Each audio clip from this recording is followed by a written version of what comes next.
Salut. Ça fait super longtemps que j'ai pas eu honte parce qu'on est tous coincés à la maison. Quand je dis qu'on est coincés, je veux dire qu'on doit rester chez nous, pas qu'on est coincé sous le lit, réfléchis. Chez moi, y'a que ma famille, donc je peux pas vraiment avoir honte en face d'eux. Je peux absolument tout faire, même les trucs les plus gênants. Ça me dérange pas. Enfin, y'a quand même une limite, je vais pas me mettre à twerker en tenue moulante pendant un repas de Noël. Une scène extrêmement gênante qu'on ne montrera pas plus tard. Ouais, c'est l'un des avantages d'avoir une famille, tu n'as jamais honte. Enfin, presque.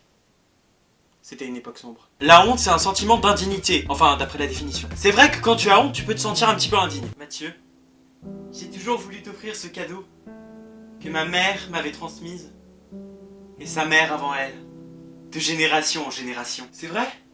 Attends, pourquoi tu le donnes pas à Pauline? Ah non, pas elle, c'est une bâtarde. Ah d'accord. Enfin bref, cet objet si spécial à mon cœur est à toi aujourd'hui. Waouh, merci. Mais je m'en sens pas digne.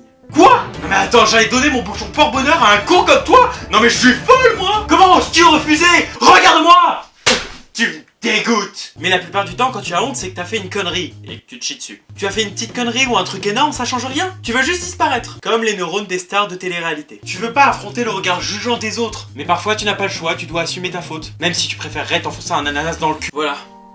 C'est vrai, je l'avoue. C'est moi qui ai jeté Croquette par la fenêtre. Mais qui ici présent n'a jamais eu envie de jeter ce chat qui nous cassait tous les couilles? Alors non, je le dis, mesdames, messieurs, je n'ai pas honte de ce que j'ai fait. J'ai fait ce qu'il fallait. C'était mon choix, ma liberté de vie. Coupable. Non, non, attendez, j'ai menti, j'ai honte, je culpabilise. J'irai voir un psy, je ferai tout ce que vous voudrez. Mais par pitié, dites rien à ma mère. Non, pitié.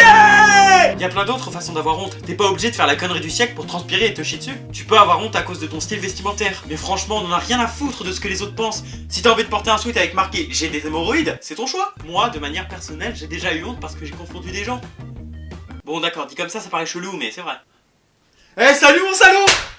Non mais ça va pas? Pardon monsieur. Pardon, non mais... Tu vas voir ce qu'il va te faire ton salaud. Ce qui est absolument horrible dans ces moments de honte où tu te liquéfies sur place, c'est quand le public n'a pas du tout remarqué ta connerie et que ton pote essaye de tout faire pour qu'on te remarque. Tu le vois. Sourire aux lèvres, il sort de la foule, se met sur un piédestal, il sort un micro, d'on ne sait où. Et là, ce n'est plus de la honte que tu ressens, mais de la peur. Il s'est chié dessus! Incroyable. Oh le pauvre. J'ai honte pour lui. Pas possible. Mon Dieu! Il me dégoûte. Wow! Pourquoi vous prenez pas de photos? Mais bien sûr! J'y avais pas pensé! Postez sur Insta! La vérité c'est que dans ces moments-là, je me laisse pas faire. Je me défends ou je deviens violent. Non, sérieux? C'est parce que tu crois que t'es malvoyant? Tu t'instruis? Ah non mais tu fais honte! Bah en fait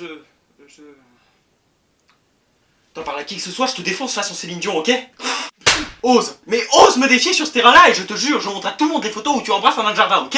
La honte c'est relatif, parce que tu peux te foutre de la gueule de quelqu'un, mais si 2 secondes plus tard tu vois Johnny Depp faire la même chose, je peux te dire, tu seras en vénération devant ce mec qui aura inventé le boogie woogie. Franchement, tu fais honte à la terre entière, avec ce style inimitable qui te transforme en dieu. C'est relatif. Sauf avec ce gars qui est capable de provoquer un malaise qui t'envoie sur Saturne. On connaît tous ce gars qui est capable de provoquer un malaise en une demi-seconde à n'importe quel moment. Et bah là... T'as envie de courir, ton prof de sport il a pas besoin de gueuler pour que tu fasses un sprint. C'est là que je lui ai dit que s'il voulait construire une cabane sécurisée, il fallait des matériaux solides. Il avait qu'à utiliser ma bite! Non désolé, je le connais pas. Non, je le connais pas, pourquoi tu cherches comme ça? Ça peut pas être mon meilleur ami? Mon meilleur ami est un poisson rouge. Si seulement on pouvait savoir à l'avance pour se préparer. C'est là que je lui ai dit que s'il voulait une cabane sécurisée, il devait utiliser des matériaux solides. Il devait utiliser ma bite! J'espère que cette vidéo vous a plu. Si c'est le cas, vous pouvez mettre un pouce bleu, vous abonner ou activer la cloche. Comme vous l'avez vu, j'ai un nouveau trépied qui est 1000 fois mieux. Et je pense que pour la prochaine vidéo, j'aurai reçu mon câble et mon micro, ce qui définira que je pourrai utiliser ma nouvelle caméra. Donc on se retrouve pour une prochaine vidéo. J'ai besoin d'un coiffeur!